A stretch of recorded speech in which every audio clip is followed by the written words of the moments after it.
Hello everyone, my talk today is Electryone, in the land with no sun, which apparently I have decided to propose and present in the country in Europe that has the most sunshine in the world, so why not?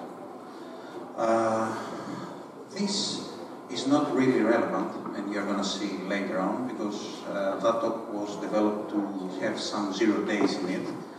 But I was convinced not to include those 0 days. That's me. My name is Vangelis Stykas. I'm the CTO of a regulation tech startup which is called Remote for the time being. I've also decided in my 40s that I want to pursue a PhD. My research interest is mainly API for IoT and IIoT devices and web application security. You can find me on Stykas as Stykas on Space Current site, and you can also visit my personal website, which usually has my research. I'm going to jump most of those slides. This is how photovoltaic panels, what is a photovoltaic panel. What you want to know is that the solar PV panel consists of many cells made from layers and other strange stuff that I don't really understand and I don't want to understand. The solar PV panels are made of several panels. They have generating around 355 watts of energy and more stuff. We are going to talk about the inverters in this talk. The inverter is a type of power inverter which converts current, DC to AC, and it can also be easily attacked from the cloud. I don't really understand how they work, what they're doing, or what's the point of everything in there. The solar panel installation can be divided into two categories. The one is the home installation, which we see in Greece in a lot of rooftops, and they're between 1 and 10 kilowatts. There are the roof installations, and the other one is plant installations, which can go from 200 kilowatts to 20 megawatts. And as with everything in a capitalist country, we're trying to maximize the profit and minimize the costs in there. This is the projection that the solar market is going to take. It's going to be $250 billion globally by 2030. And this is the reason that we see everything in the EU going green. There's a European Green Deal that has 3 goals: non-net emission of greenhouse gases by 2050, economic growth decoupled from resource use, no person and no place left behind. The main thing that you want to understand is that 1/3 of the 1.8 trillion investments is going to be directed towards the green wave. The solar market, right now, that's a little bit outdated. Right now it has 23 million current installation. They are being used by a lot of white label cloud providers who provide generic implementation that are used by third parties. We have a lot of several big players. They're mainly Chinese companies, and we all know that this means that they have Russian market issues. And they're trying to catch the green wave, so we can see a lot of issues. This is our generation from the net zero scenario. It says that they want to reach 7 million gigawatts per hour. And this is the current working style, how they are generated, how much power is generated, and how much power we consume in 2021. So, the solar facts. What are the solar panels? We have the goal is to generate more than 1 terawatt globally. It's cheaper to produce.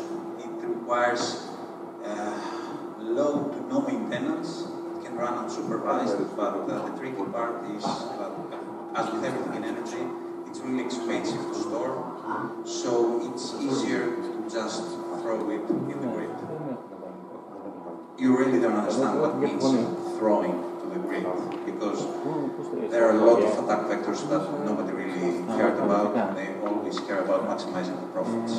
let me introduce you to a scenario that was built and proved by a really nice Belgian guy that I cannot pronounce his name. I'm going to try my best. Wilhelm. And I'm sorry about the ball of text. There are only two balls of text. The power grid needs to maintain a constant balance. There are certain sorts of countermeasures, and what we need to take care of is that there is a maximum peak divided in a specific period of time. If an attacker is capable to go beyond this maximum peak or dip value, outages will occur. The thing with power grids, at least in Europe, is that they are very interbeamed, which means that if you take down the power grid of Greece or the power grid of Serbia, you probably will take down all the power grids of Balkans. That's also the case for Germany. If you take down the power grid of Germany, it will probably have a domino effect that will take half of Europe's power grids out. This is the theoretical proof of the horror scenario. You can go to the horrorscenario.com and see, and how the expected solar electric output went really down on an eclipse in Germany. There is also a mathematical model. Really don't really understand what's going on. It just proves that the German power grid that was from time to time up to 50% of its power demand were only using PV installation could be taken down by a single attack that he did.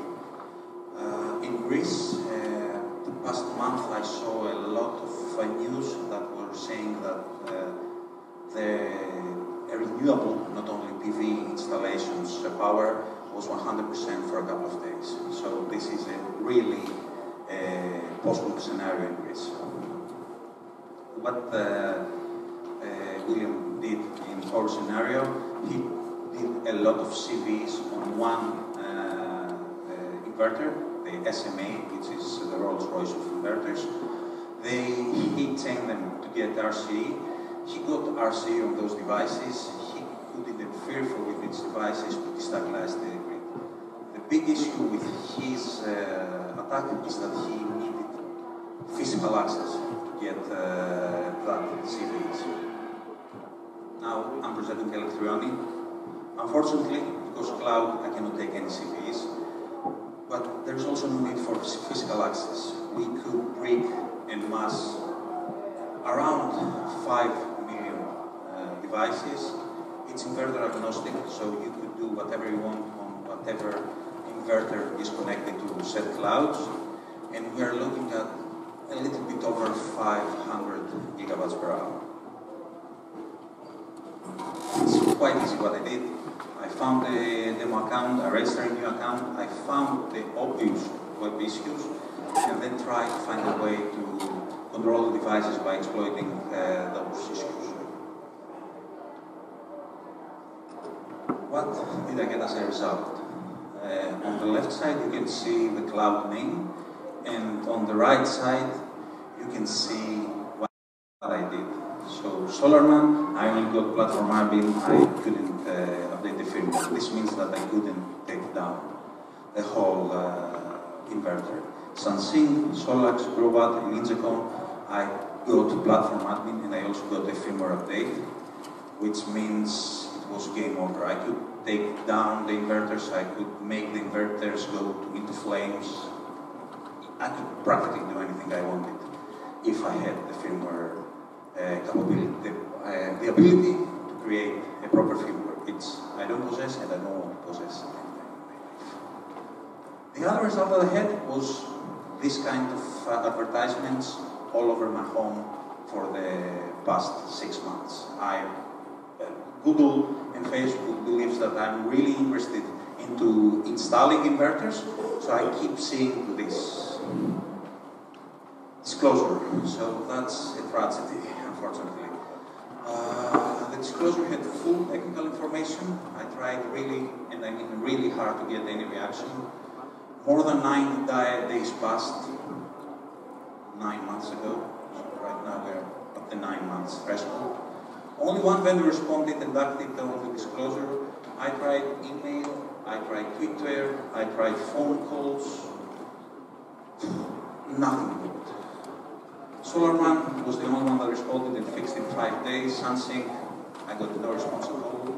Solax responded on my emails and sent some Twitter DMs after 5 months and then total silence. Robot asked me where I'm from, and that's the only thing. So the response was, where are you from? I said Greece, and then they didn't care, I guess. And Digicom, they had no response at any point. So, as I said in the previous slide, this was supposed to have a lot of simulations. Yesterday, and the day before yesterday, I had several calls with people who I totally trust and respect in the industry, people like our keynote speaker, and they convinced me in bold caps in their emails that as we had a war in Europe, it wouldn't be a good idea to hunt to a lot of people ways to take down power grids of Europe. So, sorry, not sorry. But that deserves an applause that you found the zero. What's the plan? Have the providers act on the reported vulnerabilities for once. Prove that you can control gigawatts of power effectively destabilizing country power grids. Help avoiding global outages. I don't know, world peace, make world a safer place, and convince Chinese vendors that they need to fix their things. What did I find? IDOR, RCA, broken authentication, broken authorization, IDOR, and missing the whole concept of authorization of the second cloud.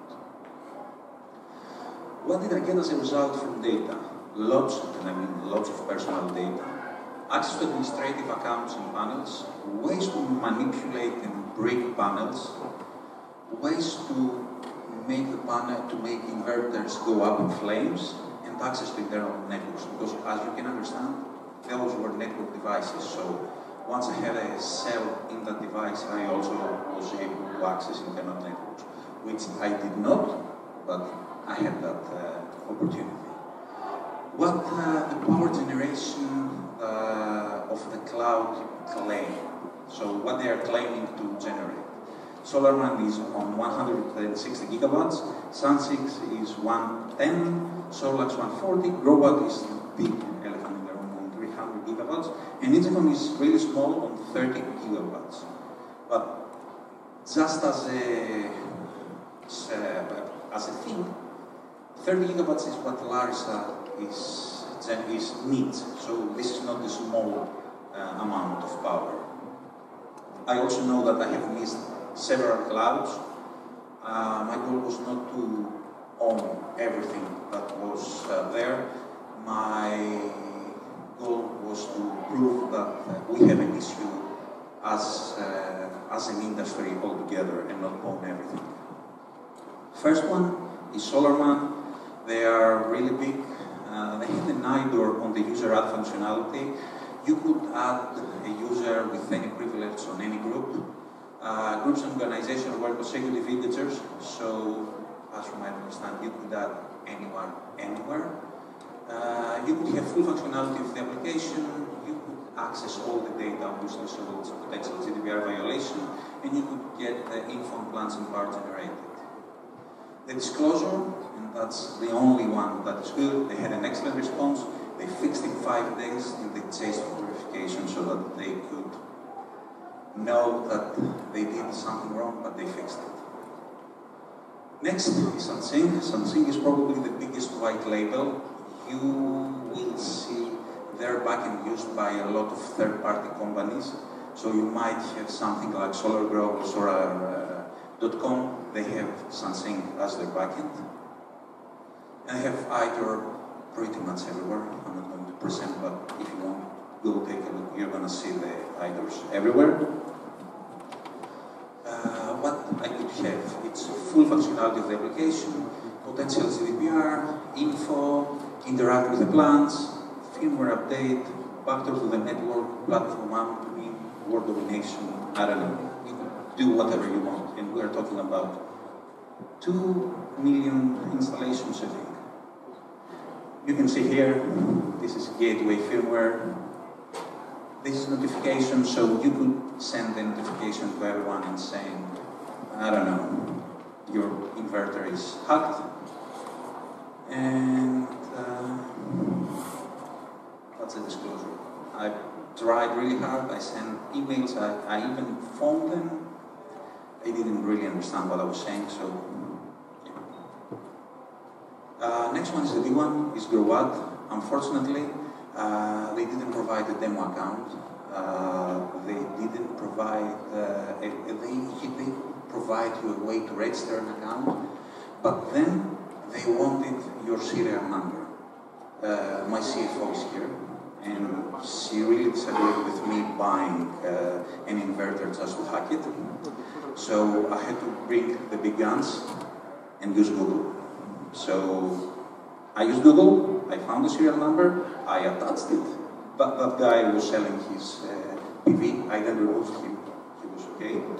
So I found the PV, I installed, I added it to my account, and then I had full functionality of the application, and I mean for everyone's inverter now. There's potential GDPR violation, interact with the plans, word domination, take down everything, etc., etc. So that's their thing. Dear customer, due to the spring festive holidays, we can reply in time. Thanks for your understanding. That's on 26th of January.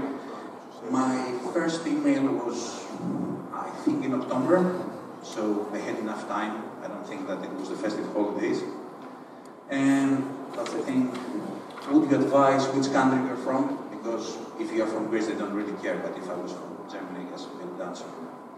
Again, disclosure, nothing. Solax is really unlucky because they are really good. All the things were together, where their SIG was together, really secure, really everything. They only had one IDOR, but that IDOR was really, really critical. So, full functionality of the application, you're seeing the same slide over and over again because they are having the same vulnerability over and over again. You can see here, it's 21,000 pages, so that's a lot of inverters. You can also see some more inverters. I don't know. I really lost count of what's going on. Again, in here, thank you for contacting Solax. We are extremely busy. They are extremely busy the past year because I've tried for a year to communicate with them. They never answered, so I reached out in Twitter. I'm gonna see in here which email. I have sent several emails, which emails, blah, blah, blah, these emails. Let me check. That was, let me check. On February, he or she is still checking. Incetim was a really interesting one. They are missing the basic concept of authorization, so you could do whatever you want with wherever you want. They just wanted for you to be able to have an account that you can register, and then you could just say, now I'm the owner of ID number 5, and you are the owner of ID number 5. All IDs are consecutive integers, so you can obviously enumerate. Again, the same slide.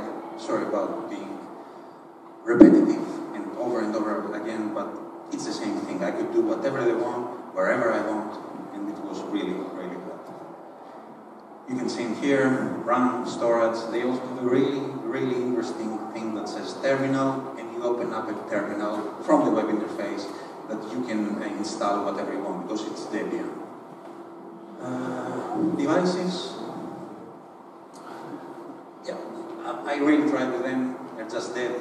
They didn't answer with anything. They didn't do anything. I don't care anymore. Oops. What could you do as a prevention? You could go with a provider that will act on problems.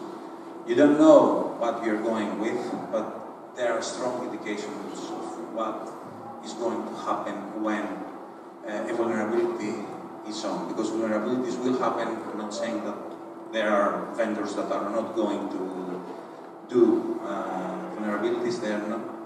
We need to pursue going with people and with vendors that do care about vulnerability. try to isolate IoT devices on their own VLANs, but let's be honest, if I could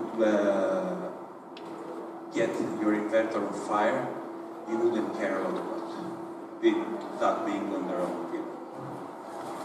How can you help? And that's where I would really want your help. If you have a Twitter account, those four are the people, are the companies that never ever responded, or they just ignored me. Please tweet to them and tell them that you have a vulnerability in your system. Please act on it, please fix it, please reach out to me. I have reached out more than 10 times on it, so they should have my email, and we should be able to, we should want to fix it all together. Thank you. Any questions?